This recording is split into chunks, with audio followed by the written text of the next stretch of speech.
À cela, depuis de nombreuses années, nous vous interpellons sur le racket, les barrages, qui continuent malgré l'organisation d'un comité d'observation de la fluidité routière au niveau de l'état-major. Nous ne voyons pas de volonté véritable de faire cesser cela.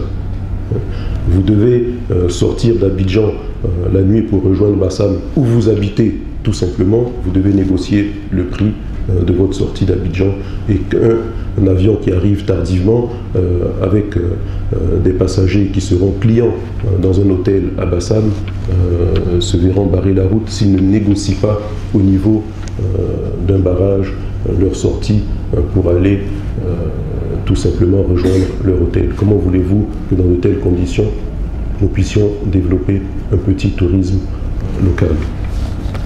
Malgré nos interpellations et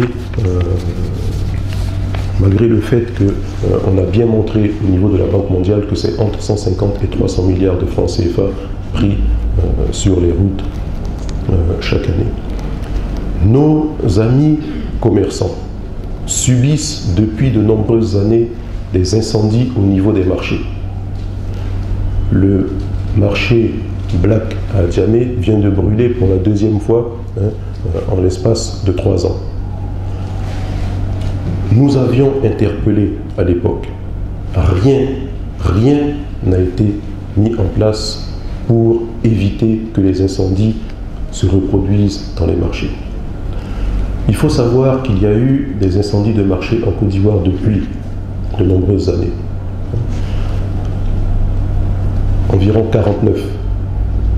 9 incendies sont intervenus entre les années 80 et les années 99. En 20 ans. Ces 10 dernières années, il y a eu 40 incendies. C'est vous dire l'état de dégradation avancé de nos infrastructures et le manque de réactivité que peuvent avoir nos sapeurs-pompiers, tout simplement parce qu'ils n'ont pas de moyens. Il y a sur Abidjan 3 casernes de pompiers. Ces 3 casernes de pompiers-là, nous les avions déjà dans les années 80.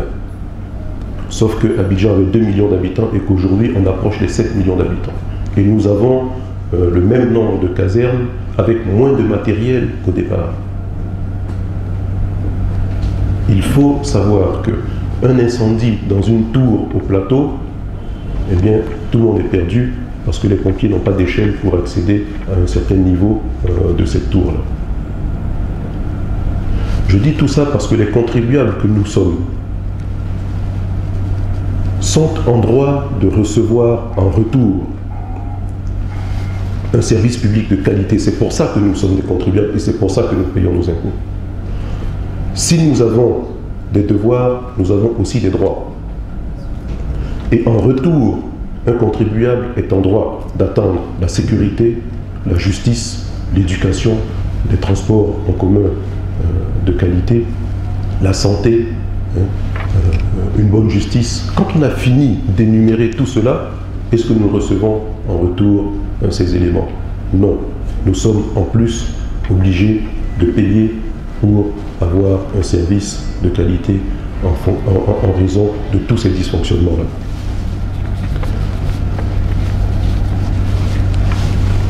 Si on se rend compte que le marché se déplace directement sur la route, c'est parce qu'il n'y a plus suffisamment de marchés et les marchés existants n'existent plus faute d'incendie.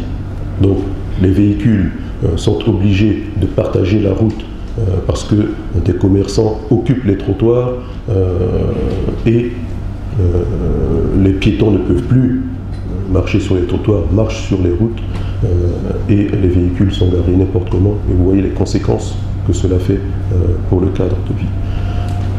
10 ans de crise, c'est beaucoup et nous sommes en train de payer cela.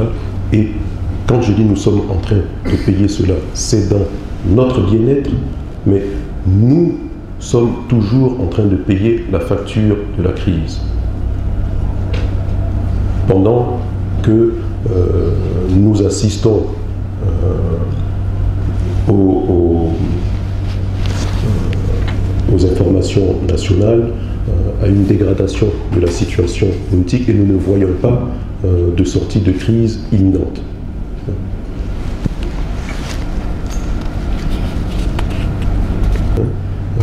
Et nous payons depuis un certain nombre d'années la contribution nationale à la reconstruction, mais en guise de reconstruction, nous ne voyons pas non plus grand-chose. Donc, nous finançons le processus de sortie de crise, nous finançons, en un mot, le train de vie de l'État. Mais ce train de vie de l'État ne diminue pas malgré la paupérisation grandissante en Côte d'Ivoire.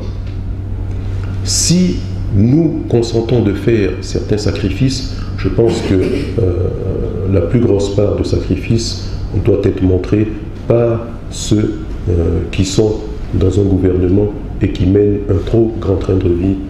À mon sens, je pense que beaucoup d'entre vous me rejoindront sur ce constat-là.